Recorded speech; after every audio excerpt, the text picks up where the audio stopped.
Okei, Janne Vuorinen, teillä tänään taas ottelu tänään vastassa Hyvinkään Tahko, niin miten pelijohtaja valmistautuu tämmöisen kamppailuun? No kyllähän valmistautuminen on jo lähtenyt oikeastaan sitä edellisestä pelistä, että meilläkin nyt takana ennen 4 oltiin aamulla tuolta Kossusta takaisin Joensuussa, niin kyllähän se tietysti ensimmäiset jo askelmerkit otettiin paluupussissa seuraavan peliin ja sitten eilen käytiin sitten joukkueen kanssa hommat läpi. Tarkennuksia siitä, mitä Hyvinkään nyt on viime aikana pelannut ja omaa juttua. Ja sitten mennään niin kuin ihan rauhallisella tempolla siitä, mitä rutiinit on. Että aamulla käydään joukkueen kanssa tuossa vielä veryttelemässä ja sitten vaan pelaamaan. Että ei sen kummoisen.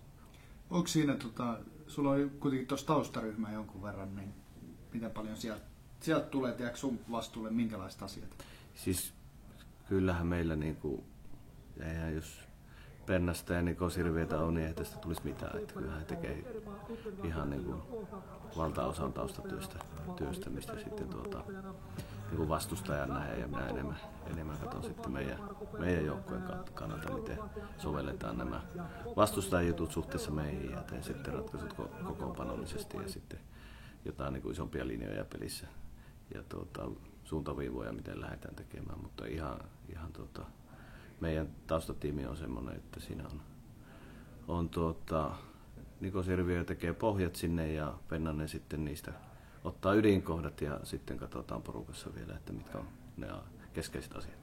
Mitäs siinä pelin aikana, niin meneekö se miten sen tietyn suunnitelman mukaan se pelijohtaminen vai joutuuko se paljon luovimaan hetkessä elämään vai?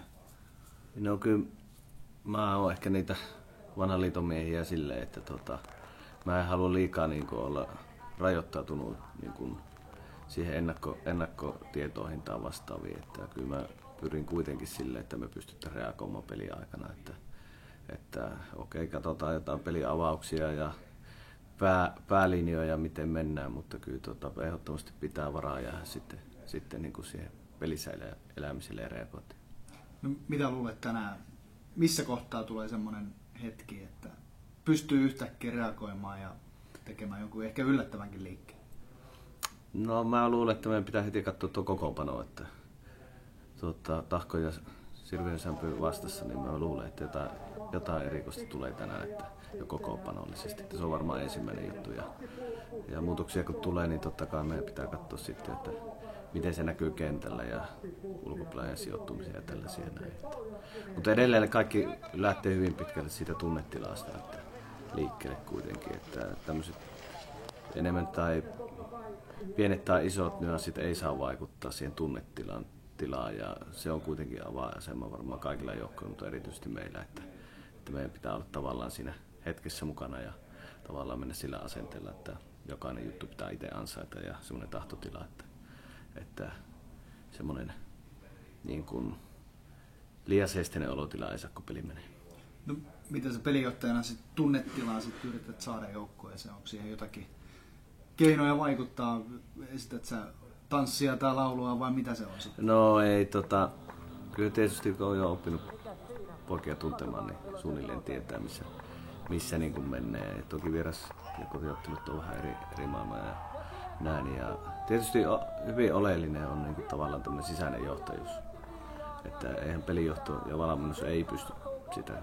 Pelaajat kuitenkin suorittaa sillä kentällä ja pelaavat sitä peliä. Että siellä myös pitää olla voima myös valmistautumisessa ja otteluaikaisessa voimassa. Että sitä me on tässä kaivettu 1,5 vuotta ja se on edelleen meidän keskiössä, että meidän avainkaverit ja kapteenista huolehtii, että joukkue on virkeinen.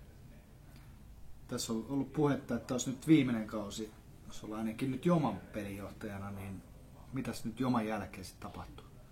No kyllä tämä on minun pesäpallon superpesiksissä niin viimeinen vuosi, että mä lähdin sillä liikkeelle, että mä vielä katson tämän 2 vuotta ja teen siihen kaikkeni ja